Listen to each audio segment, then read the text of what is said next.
નમસ્કાર સદીદાસ, જય મા અમર, જય શ્રી કૃષ્ણ. ફરી એકવાર અમરધામ આશ્રમના આંગણેથી આપ સૌનું સ્વાગત છે. આજે ત્રાકુડા ગામથી અમરધામ આશ્રમ પર પ્રભુજીને પ્રસાદ અર્પણ કરવા માટે ઘણા બધી મોટી સંખ્યાની અંદર બહેનો આશ્રમ પર આવેલા છે અને અત્યારે જો પ્રભુજીને પ્રસાદ બનાવી અને અર્પણ કરી રહ્યા છે.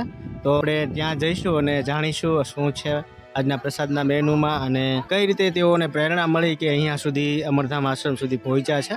તો વિડીયોની અંદર કન્ટિન્યુ ખૂબ મજા આવવાની છે.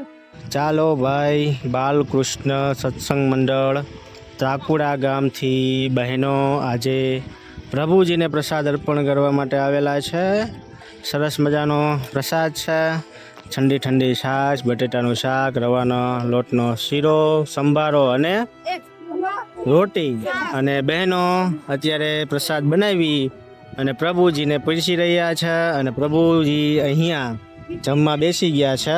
જોઈ શકો છો, જો બહેનો અત્યારે પ્રભુજીને એક પંગથે બેસાડી અને થાળી તૈયાર કરી અને પ્રભુજીને પીરસી રહ્યા છે. અમરધામ આશ્રમે આ જ સિસ્ટમ, એક પંગથે બધા પ્રભુજીને બેસાડી અને પછી બધાને પ્રેમ ભાવથી રાતે જ ચૂલે બનાવી રસોઈ અને પછી જ પ્રભુજીને પીરસવામાં આવે છે.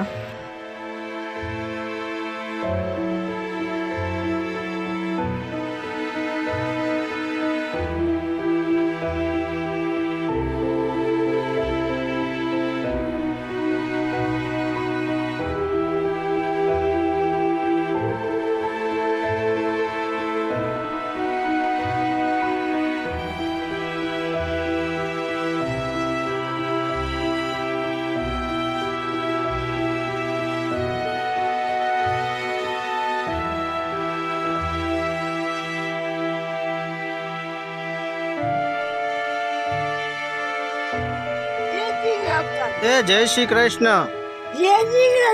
જય શ્રી કૃષ્ણ.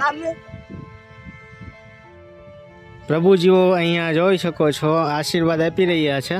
ભગવાન તમારું ભલું કરે એવા શબ્દોનું ઉચ્ચારણ કરી અને આપણને આશીર્વાદ આપી રહ્યા છે. દોસ્તો, આ જે સેવા છે એ ખૂબ જ અઘરી છે. અહીંયા જે સ્ટાફ છે, સ્ટાફમાં તો બીજા કોઈ પગારદાર કોઈ વ્યક્તિઓ નથી, પરંતુ જે અમરધામ આશ્રમ પર રિકવર થયેલા કેસો છે એ જ અહીંયા સેવા આપતા હોય છે. અને ઘણા બધા પ્રભુજી છે, જે સમયે પ્રભુજી તરીકે આપણે અહીંયા લાવેલા છીએ એ જ અહીંયા અત્યારે સેવા આપી રહ્યા છે.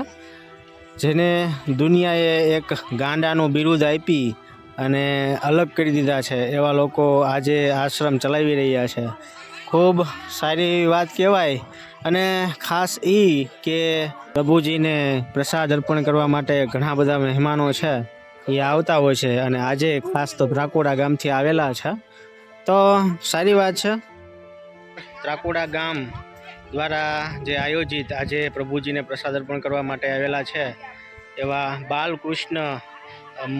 બાલકૃષ્ણ સત્સંગ મંડળના જે બહેનો છે એ બધાનો મા અમરધામ આશ્રમ અને સાથી સેવા ગ્રુપ વતી હું આપ સૌનું ખૂબ ખૂબ આભાર વ્યક્ત કરું છું.